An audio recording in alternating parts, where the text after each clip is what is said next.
El Mundial de Brasil 1950 quedó en la historia por el conocido maracanazo, donde, de forma sorpresiva, la selección de Uruguay vencería al anfitrión a Brasil, que ya todo el mundo la veía como campeona del mundo, debido a la calidad de jugadores con la que contaba el Scratch en ese momento. Aquel torneo también tuvo retiros de selecciones, como es el caso de la India y Escocia, el primero porque la FIFA les obligaba a usar zapatos para jugar en el Mundial, y los de Asia querían jugar descalzos. En el caso de los europeos, ellos no fueron permitidos de participar por su propia federación de fútbol, debido a que solo se les iba a permitir jugar el Mundial si quedaban en el primer lugar del grupo del campeonato británico, que para aquel año se usó como sistema de clasificación para los países de Gales, Irlanda del Norte, Escocia e Inglaterra. Los de la gaita quedaron en segundo lugar, detrás de Inglaterra, y a pesar que los dos primeros de ese grupo clasificaban al Mundial, al final solo Inglaterra terminó yendo al país carioca. Pero lo más sorprendente y a la vez estúpido fue la ausencia, nuevamente, de la selección peruana en el proceso eliminatorio rumbo a Brasil 1950. La selección ya tenía todo listo para ir a Montevideo a jugar la fase clasificatoria, donde se mediría en un grupo contra Uruguay, Ecuador y Paraguay. Solo los dos primeros de aquel grupo irían al Mundial. Ecuador se terminó retirando, por lo cual ahora el camino parecía ser un poco más accesible. Sin embargo, cuando Perú ya estaba a punto de ir al aeropuerto rumbo a Montevideo, se les avisó desde Palacio de Gobierno a todos los jugadores que ya no iban a viajar. Pues bien, como este es un video sobre lo que hubiese acontecido si Perú clasificaba a los mundiales donde estuvo ausente, daré mi propia teoría sobre lo que hubiese acontecido si la selección peruana lograba clasificar a Brasil 1950. Dicho todo esto, iniciemos con el video.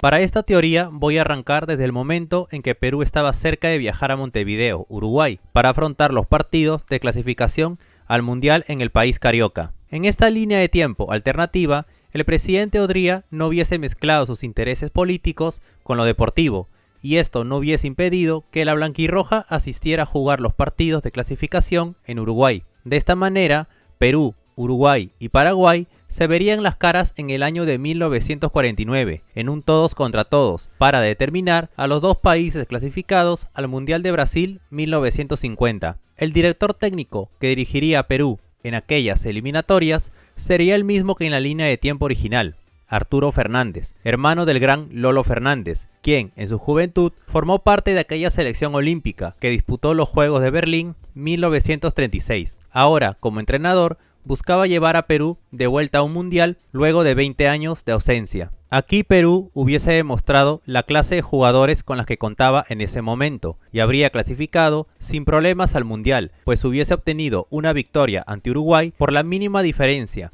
y ante Paraguay hubiesen empatado a un gol. De esta manera se hubiese dado la primera ruptura de la línea de tiempo original, debido a que, en esta, tanto charrúas como guaraníes clasificaron al mundial de forma directa, debido a los retiros ya mencionados. No obstante, para esta nueva línea de tiempo, los clasificados hubiesen sido Uruguay y Perú, dejando eliminado al clasificado de la línea de tiempo original, Paraguay. Tras su arribo a Lima, los jugadores, cuerpo técnico y demás hubiesen sido ovacionados por los hinchas peruanos, y me atrevo a decir que hasta el mismo presidente Odría se hubiese subido al coche, diciendo que habían dejado en alto el nombre del Perú, luego de haber querido boicotear la participación peruana, cosa que sí lo logró en la línea de tiempo original. Perú hubiese logrado así su primera clasificación por méritos propios, tras 20 años de ausencia, dejando en segundo lugar la clasificación obtenida en México 70, aparte de haber sido la primera eliminatoria donde por fin pudo Perú jugar. Futbolistas como Alberto Toto Terry, Roberto Tito Drago, Máximo Vide Mosquera, Caricho Guzmán, Walter Ormeño, entre otros, hubiesen jugado el Mundial de Fútbol, evento que merecían jugar por las grandes demostraciones de buen fútbol que daban.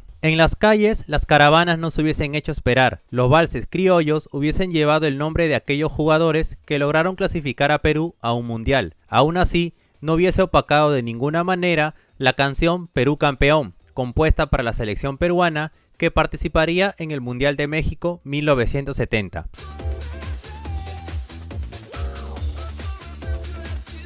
Tras jugar unos cuantos partidos de preparación que lo más probable hubiesen sido con selecciones de Sudamérica como Colombia, Bolivia e incluso la anfitriona Brasil, donde se hubiesen obtenido 2 victorias ante los cafeteros y los bolivianos y una derrota ante los anfitriones. El director técnico de aquella selección, Arturo Fernández, daba la lista de convocados para el Mundial de Brasil 1950. Quiero aclarar que, antes de realizar esta lista, he tomado como base los jugadores que participaron en el Campeonato Sudamericano de 1949, así como la lista de convocados que había presentado Arturo Fernández para afrontar las eliminatorias de 1950, en la línea de tiempo original.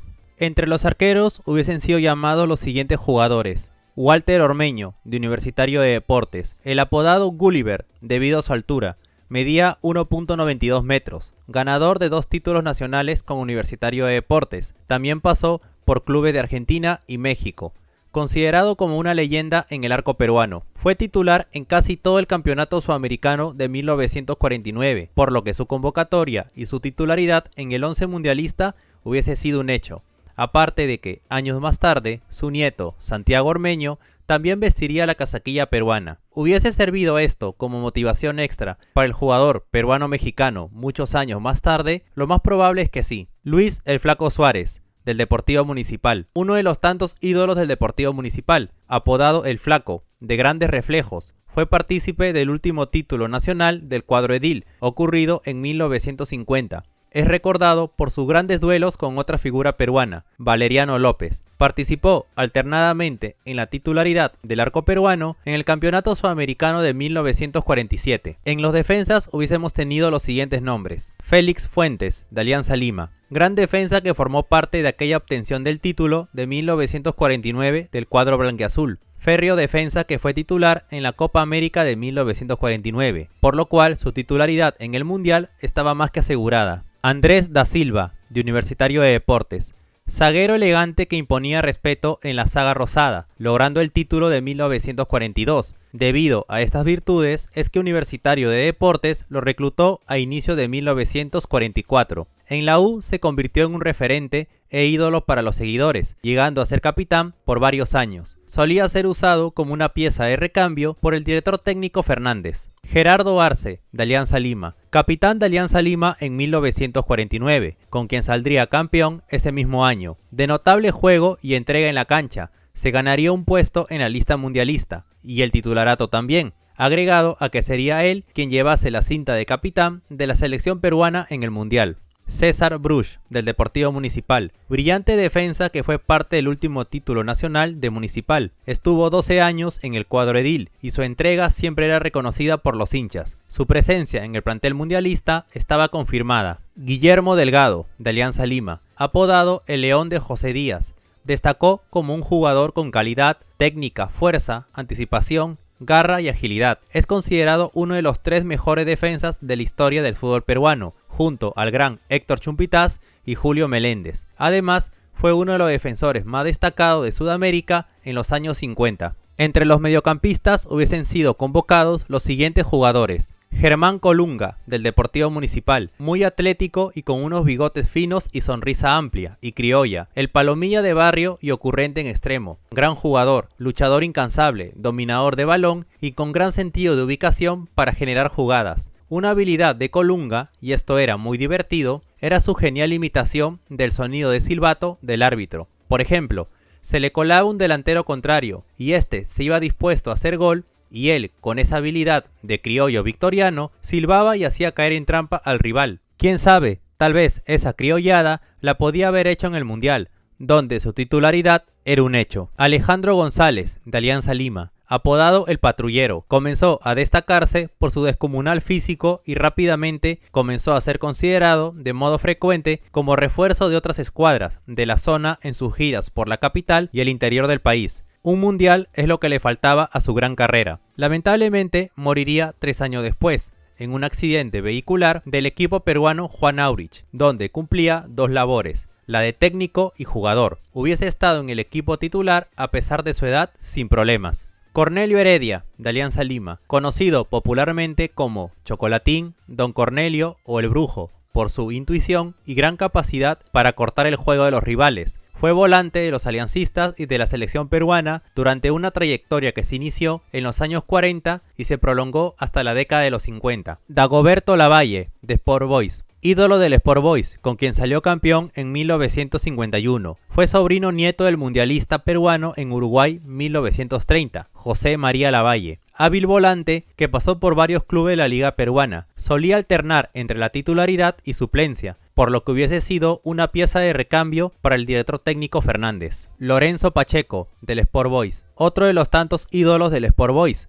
Mediocampista aguerrido que contaba con cierta experiencia jugando ya por la selección peruana. Hubiese sido considerado como una pieza de recambio en la selección. Juan Castillo, del Independiente Medellín de Colombia. Figura del Atlético Chalaco entre los años 1944 y 1948. Forma parte de la época del Dorado, donde jugó en el Independiente de Medellín, donde la mayoría de jugadores eran peruanos. Apodado El Cartucho, tras haber jugado el Sudamericano de 1947, sería tomado en cuenta para el equipo mundialista sin problemas. Finalmente, entre los delanteros hubiésemos tenido a los siguientes jugadores. Valeriano López, del Deportivo Cali, Colombia. El apodado Tanque de Casma hubiese sido uno de los llamados sorpresa, figura cumbre del club Sport Boys. Fue también un jugador histórico del Club Deportivo Cali, del cual es considerado su primer gran ídolo. Es el máximo goleador histórico del Campeonato Panamericano de Fútbol. Fue un reconocido delantero sudamericano de los años 50. Se destacó por su gran fuerza e ímpetu, potente y certero remate de cabeza y excelentes jugadas de definición. Es muy conocido por sus duelos en la Liga Peruana con el arquero Luis el Flaco Suárez. Roberto Tito Drago, del Deportivo Municipal, el máximo ídolo del cuadro edil, recordado por ser junto a Vides Mosquera y Caricho Guzmán el trío llamado Los Tres Gatitos, con el cual habían logrado campeonatos históricos para el Echa Muni. Su convocatoria y titularidad en el Mundial era un hecho. Fue uno de los tantos jugadores peruanos que merecían jugar un Mundial. Su picardía sería por fin demostrada ante los ojos del mundo. Máximo Vides Mosquera, del Deportivo Cali, Colombia. Gran delantero considerado otro de los máximos ídolos de la selección y del Deportivo Municipal. Delantero tenaz, habilidoso, con gol, pícaro y encarador. Hubiese compartido selección con su más grande amigo y compañero en Municipal, Roberto Tito Drago. Su convocatoria hubiese coincidido con su paso en el fútbol colombiano, aunque al año siguiente regresaría al club de sus amores, el Deportivo Municipal. Luis Caricho Guzmán, del Independiente Medellín de Colombia, es uno de los ídolos máximos del cuadro edil, formando el recordado trío llamado Los Tres Gatitos, junto con Tito Drago y Vides Mosquera. En 1948 participa con el Deportivo Municipal en el Campeonato Sudamericano de Campeones, realizado en Chile. El equipo, a pesar de perder los primeros 3 encuentros ante las potencias continentales, como el Vasco da Gama de Brasil, River Plate de Argentina y el Nacional de Uruguay, se dieron el gusto de vencer con autoridad a Colo-Colo, Emelec y Litoral de Bolivia, alcanzando el 4º puesto. Con su convocatoria, los Tres Gatitos hubiesen sido mundialistas, y lo más probable es que todos hubiesen sido titulares. Este mundial hubiese sido el más importante de su carrera, ya que 2 años después se retiraría del fútbol profesional, y en esta línea de tiempo alternativa, jugar el mundial le hubiese puesto un broche de oro a su trayectoria. Alberto Toto Terry, de Universitario de Deportes. Considerado uno de los grandes jugadores del fútbol peruano, fue uno de los mejores mediapuntas sudamericanos de los años 50 y ha sido uno de los ídolos más rutilantes y carismáticos del fútbol peruano. Poseedor de una extraordinaria habilidad técnica y una gran destreza para efectuar imprevisibles regates. Jugó la mayor parte de su carrera por Universitario de Deportes, en el que se transformó en un ícono al suceder al mayor ídolo del club, el delantero Teodoro Lolo Fernández. Hubiese sido el jugador más joven en integrar la nómina mundialista, pues tendría 21 años. Félix Castillo, de América de Cali, Colombia, se destacó en la posición de puntero derecho en el club Alianza Lima, donde fue ídolo, y en la selección peruana debido a su gran habilidad, potencia, velocidad y juego explosivo. Es considerado uno de los mejores punteros derechos de la historia del fútbol peruano. Hubiese formado parte del equipo mundialista sin problemas. Carlos Gómez Sánchez, del América de Cali, Colombia, apodado Tábano, fue un delantero de técnica exquisita, genial creación y exhibición de juego, gran potencia y liderazgo natural. Es ídolo de Alianza Lima, único club en el Perú por el que jugó. Es uno de los pocos ídolos del club que no posee título alguno. Fue uno de los mejores futbolistas peruanos de los años 40, muchas veces señalado como el más destacado jugador de Alianza Lima en aquella década. Era un mediapunta o delantero interior por izquierda, de gran habilidad, técnica, rapidez y visión de gol. Manuel Drago, del Sport Boys, logró en 1951 el título del primer campeonato profesional peruano con Sport Boys, integrando el ataque con Valeriano López, Guillermo Barbadillo y los hermanos Pedro y Guillermo Valdivieso. Hubiese sido una pieza de recambio en la selección. Alfredo Mosquera, del Millonario de Colombia, destacado delantero, hermano de Máximo Vides Mosquera, tenaz atacante que solía ser convocado recurrentemente por el técnico Fernández, hubiese logrado integrar la nómina final sin problemas. Como pueden ver, esta hubiese sido la lista de convocados para el Mundial en Brasil 1950, donde había una buena cantidad de jugadores que militaban en Colombia, así como se hubiese convocado a más delanteros, pues en aquella época se le daba más prioridad al ataque que a la defensa.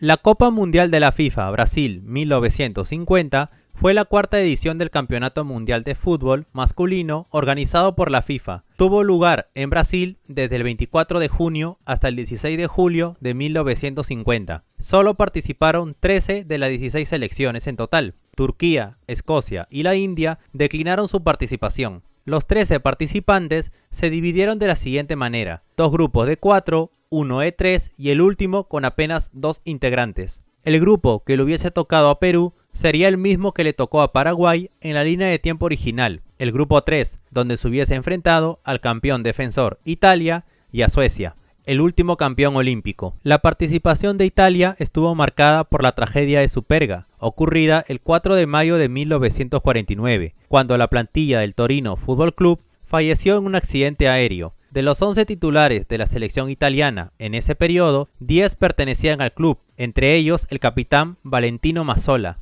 Los nuevos convocados por Italia, aún consternados, se negaron a viajar en avión y prefirieron cruzar el Atlántico en el buque Cises. El viaje duró 2 semanas y para cuando llegaron a Sao Paulo estaban agotados, sin entrenar en condiciones. El comité organizador hizo que Italia jugase sus 2 partidos en la capital paulista, porque allí residía una numerosa comunidad de inmigrantes italianos. En la primera fecha, Perú hubiese descansado, ya que, al ser un grupo de 3, solo 2 equipos se enfrentarían, mientras uno descansa. De todas maneras, Suecia hubiese dado la sorpresa, al vencer a Italia por 3-2. Esto hubiese levantado el optimismo en la prensa peruana y en los jugadores, al creer posible la victoria peruana ante la campeona del mundo. De esta manera llegaríamos así al día 29 de junio de 1950, donde Perú hacía su debut en el Mundial de Brasil, enfrentándose a Suecia. Perú quería tener un gran debut y para ello el director técnico Arturo Fernández hubiese mandado el siguiente 11. Walter Ormeño iría al arco.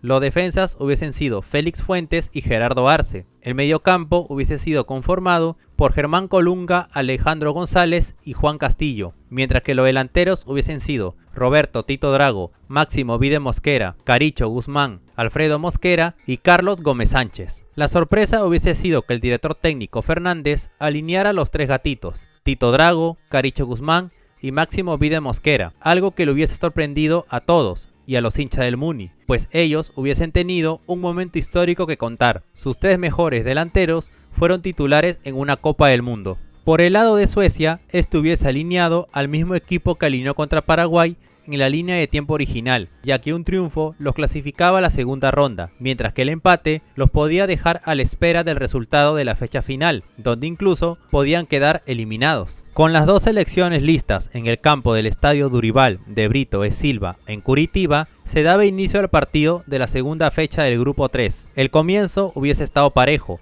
con oportunidades para ambos equipos. La blanquirroja hubiese salido motivada, luchando cada pelota, encarando e intentando poder abrir el marcador. Tras un primer tiempo sin darse ventaja por ambos bandos, ambas selecciones se irían al descanso igualados sin goles. Este resultado, hasta el momento, no le estaría ayudando para nada a la vigente campeona Italia, ya que, para que estos puedan aún tener chance de clasificar, tendrían que esperar que Perú venciera a Suecia. Esto, sin embargo, se empezaría a ver remoto, pues los suecos abrirían el marcador a los 17 minutos del segundo tiempo, por intermedio de Karl-Erik Palmer. La blanquirroja hubiese sentido el golpe y se habría lanzado con todo, lo cual hubiese tenido su recompensa. A los 30 minutos de juego, con un fuerte remate de parte de Roberto Tito Drago, quien anotaría el gol del empate tras recibir un buen pase de su compañero Caricho Guzmán. Tito Drago, con este gol, hubiese agregado un logro más a su exitosa carrera, pues se trataba de un jugador que le dio muchas alegrías al fútbol peruano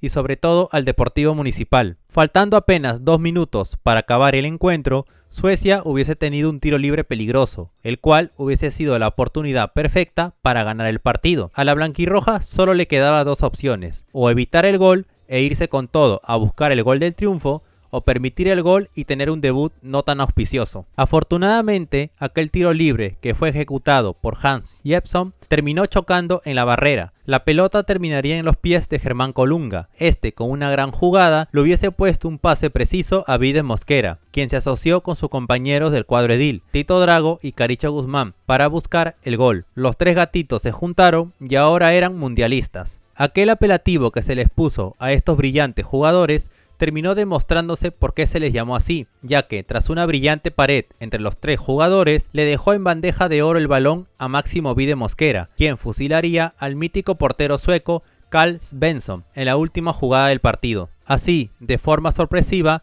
Perú vencía a los campeones olímpicos de 1948 y daba el batacazo en el torneo, mientras que este resultado le daba vida a Italia, pues en la última fecha se enfrentaría a Perú, y un triunfo por 2 goles o más ante la blanquirroja le hubiese dado la clasificación a la ronda final del Mundial por diferencia de goles. Todo el Perú hubiese celebrado aquel triunfo, pues haberle ganado a una selección campeona de las Olimpiadas era algo que no se veía muy seguido, mientras que los suecos tendrían que esperar que Italia venciera a Perú por 1-0, ya que si lo hacía por 2-1 o por 2 goles o más, quedaría fuera del Mundial por diferencia de goles. Llegamos así al día 2 de julio de 1950, día del partido definitivo ante los actuales campeones, Italia, en el estadio do Pacaembu en Sao Paulo. A la blanquirroja solo le bastaba conseguir un empate para clasificarse a la ronda final, mientras que, como se mencionó en líneas anteriores, los azurros necesitaban vencer por 2 goles o más para acceder a la ronda final por diferencia de goles. Así que, dadas las circunstancias, el técnico Arturo Fernández no se confiaría y pondría toda la carne en el asador. Walter Ormeño hubiese ido al arco de nuevo. La defensa hubiese repetido el mismo plato, Fuentes y Arce. En todo caso, el cambio hubiese venido en el mediocampo, donde Cornelio Heredia hubiese reemplazado a Alejandro Patrullero González, esto por decisiones técnicas, mientras que en la delantera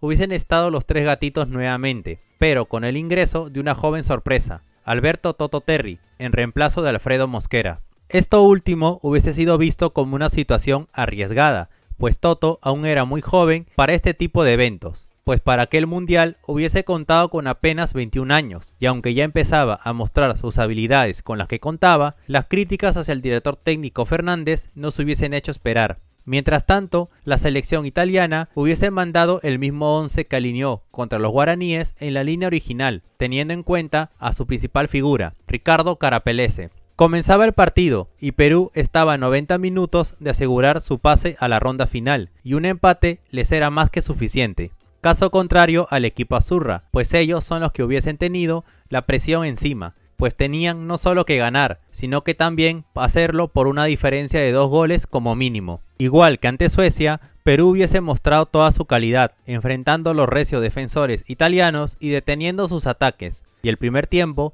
hubiese vuelto a irse en un empate sin goles. En el segundo tiempo, un córner a favor de Italia terminó en una falta en el área peruana, ocasionada por el defensor peruano Félix Fuentes, que causaría que el árbitro cobrara penal a favor de los europeos, pese a los distintos reclamos por parte del equipo peruano. El encargado de ejecutar el penal hubiese sido Ricardo Carapelese, quien anotaba sin problemas frente a Ormeño, a la media hora de haberse iniciado el segundo tiempo. Italia ganaba, pero no le alcanzaba para clasificar, mientras que a Suecia sí, pero un gol más de los azurras los dejaba fuera del torneo a los suecos. Perú, debido a la diferencia de goles, también estaría quedando fuera del Mundial y se hubiese ido con todo en búsqueda del gol del empate que los clasificaba al Mundial. A los 40 minutos, un pésimo rechazo de la defensa italiana terminó por ser aprovechado por Vides Mosquera, quien junto con Caricho y Tito Drago burlaron a los defensores italianos. Sin embargo, ninguno de estos jugadores tenía posibilidad de poder disparar al arco, ninguno excepto Toto Terry. El joven delantero se desmarcó y Mosquera, al verlo solo, le mandó un pase como con la mano y Terry, con una soberbia chalaca, anotaba un golazo ante la valla custodiada por el arquero Giuseppe Moro. Ese gol hubiese sido gritado no solo por los hinchas peruanos presentes en el estadio, sino por todos los jugadores, cuerpo técnico e hinchas que solo podían escuchar los partidos por la radio. Toto Terry anotaba de esta manera no solo el gol de su vida, sino uno de los mejores goles de aquel mundial. Tras este gol, Italia se fue a la desesperada por anotar un gol más, pero la defensa peruana cerró su zona con firmeza. El partido terminaba 1-1 y Perú conseguía su sufrida pero merecida clasificación a la ronda final, eliminando nada más ni nada menos que a los actuales campeones del mundo, Italia, quienes se hubiesen retirado del estadio entre llantos. Perú ya se encontraba en la ronda final. Esto hubiese causado una ruptura en la línea de tiempo original. Suecia no hubiese quedado entre los 4 mejores del torneo y lo más probable es que su defensor, Erik Nilsson, no hubiese quedado como uno de los mejores defensas del torneo, mientras que, de todas maneras, Italia hubiese quedado eliminada en fase de grupos, siendo la excepción del torneo. En el caso de la blanquirroja, esto hubiese sido considerado como un logro nacional, e incluso no hubiese faltado varios hinchas que ya se imaginaban a Perú siendo campeón del mundo, mientras que otros hubiesen visto a esto como el límite a lo que la blanquirroja podía llegar. Me atrevería a decir incluso que el presidente Odría hubiese mencionado que Perú estaba ganando porque el gobierno peruano siempre confió en ellos. Esto hubiese sido visto como una hipocresía, pues Odría se oponía en un principio a que Perú participara en las eliminatorias, simplemente por sus intereses políticos. Pues bien, la segunda ronda ya hubiese contado con los otros 3 clasificados de los otros grupos. Brasil, de todas maneras, hubiese clasificado sin problemas en su grupo, logrando llegar a la fase final como serio candidato al título. España también llegaba como un claro candidato, pues había vencido en su grupo ganando sus 3 partidos, mientras que Uruguay había goleado sin problemas a una débil selección boliviana por 8-0, lo cual le hubiese dado la clasificación a la ronda final. Perú y Uruguay, de esta manera, se hubiesen visto las caras nuevamente, luego de haberse enfrentado en las eliminatorias y en el Campeonato Sudamericano de 1949. Perú no hubiese tenido un debut en la segunda ronda nada auspicioso, pues se enfrentaría al anfitrión e incluso para muchos por aquel entonces al futuro campeón del mundo de ese torneo, Brasil. Para Perú esto hubiese sido visto como una revancha, pues en el Campeonato Sudamericano de 1949 Brasil goleó humillantemente a la blanquirroja por 7-1. Esa herida aún no cicatrizaba y la blanquirroja quería demostrar que la historia, esta vez, podría ser totalmente diferente.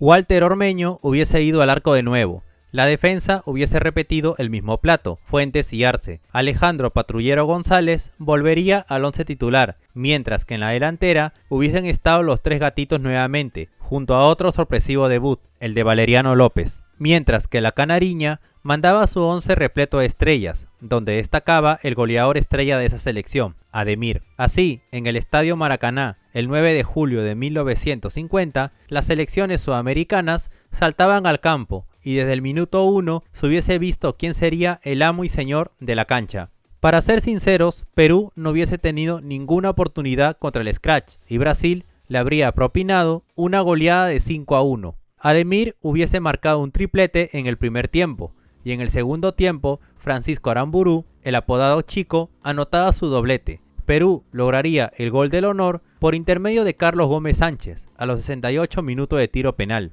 Esta goleada hubiese bajado la moral completamente al plantel peruano, mientras que la prensa peruana hubiese titulado este resultado como humillante. El más criticado hubiese sido el portero Walter Ormeño, quien hubiese sido señalado como el causante directo de 3 de los 5 goles que recibió en el partido ante Brasil. Muchos hinchas hubiesen pedido que no atajara más por aquellos errores garrafales que cometió. Sin embargo, pese a ello, el director técnico Fernández le renovaría la confianza para el siguiente partido. Para el 13 de julio de 1950, en el estadio do Pacaembu, charrúas y peruanos se hubiesen visto las caras de nuevo. Ambas selecciones vendrían con la necesidad de ganar para tener aún oportunidad de salir campeón del mundo, aunque los charrúas vendrían con un punto, debido a que empató su partido ante España, igual que en la línea de tiempo original.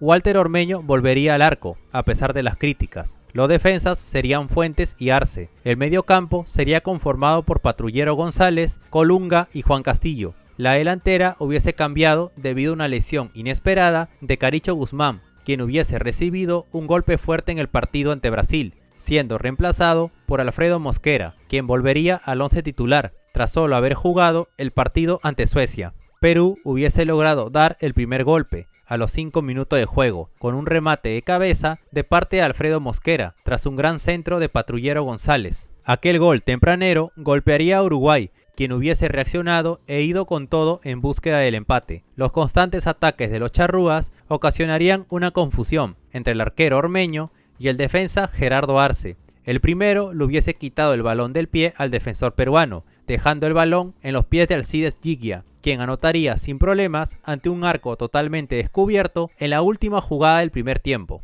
Este gol desmoralizaría al cuadro peruano, debido a la situación en la que se dio el gol. En el segundo tiempo, Perú aún no había asimilado aquel gol, y Uruguay anotaría el segundo, por intermedio de Óscar Míguez a los 50 minutos, y 10 minutos después, a los 60, el mismo Míguez marcaría el 3-1, prácticamente liquidando el partido. La saga defensiva charrúa se hubiese cerrado con firmeza. El partido culminaba con el marcador de 3-1 a favor de Uruguay, y esto les daba aún esperanzas a los charrúas para ganar el torneo mundialista, mientras que, por el lado de Perú, solo le quedaba luchar por el tercer lugar del torneo, debido a que había perdido sus 2 primeros partidos. Perú cerraría su participación en el Mundial, enfrentándose a España, selección que se desdibujó completamente en la segunda fase del torneo. Llegaríamos así al día 16 de julio de 1950, día del partido ante España, y a la vez se jugaba el partido final entre Uruguay y Brasil, donde la canariña solo necesitaba un empate para ganar la Copa del Mundo, caso contrario a Uruguay, donde ellos tendrían la misión de ganarle a Brasil sí o sí, algo que hasta ese momento todos veían como un imposible. En el estadio do Pacaembu, peruanos y españoles se enfrentarían por el tercer lugar del torneo, y la blanquirroja alinearía de la siguiente manera. Luis el Flaco Suárez iría al arco. La defensa sufriría un cambio radical, pues jugaría Perú con 3 defensas, César Bruch, Guillermo Delgado y Andrés da Silva. El medio campo sería conformado por Cornelio Heredia. Dagoberto Lavalle y Lorenzo Pacheco completaban el mediocampo. Finalmente, los delanteros hubiesen sido Tito Drago, Manuel Drago, Félix Castillo y Máximo Vide Mosquera, prácticamente un 11 completamente distinto. Este cambio de 11 terminaría favoreciendo a Perú, ya que a los 10 minutos Máximo Vide Mosquera anotaría el primero del partido, tras una gran ejecución de tiro libre. El ataque peruano no hubiese cesado, y a los 40 minutos Félix Castillo anotaba el segundo gol, tras aprovechar un rebote en el área española. En el segundo tiempo, España salió con todo en búsqueda del empate, pero eso sería difícil, pues hubiesen encontrado a un da Silva que anularía completamente a Telmo Zarra, mientras que Delgado y Bruch no dejaban huecos en la defensa. España tuvo 3 ocasiones claras de gol, pero 2 de ellas fueron detenidas por la defensa, y la otra fue detenida de forma espectacular por el Flaco Suárez, quien mandaría un pase largo, quien encontraría desprevenida a la defensa española, y Tito Drago anotaría sin problemas el 3-0 definitivo a los 89 minutos de juego. 3-0 terminaba el partido, y la blanquirroja se adjudicaría con el tercer lugar del torneo. Los jugadores peruanos y cuerpo técnico hubiesen celebrado aquel logro, que hubiese sido superior a lo que se obtendría en México 1970. La participación peruana en el Mundial hubiese cambiado solo la suerte de Suecia. De todas maneras, Uruguay hubiese dado el batacazo al vencer a Brasil por 2-1, logrando el histórico maracanazo, algo que nadie creería. El portero brasilero Moacir Barbosa de todas maneras hubiese sido visto como el responsable directo de la derrota en la final ante Uruguay, culpa que lo hubiese acompañado hasta el final de sus días. Este evento hubiese agregado un mundial más en donde Perú lograba la bendición del campeón, así como lo había hecho en Uruguay 1930 y en los otros mundiales donde participó. Tras regresar a Lima, donde había una gran cantidad de hinchas esperando a los futbolistas para recibirlos con bombos y platillos, jugadores, cuerpo técnico y demás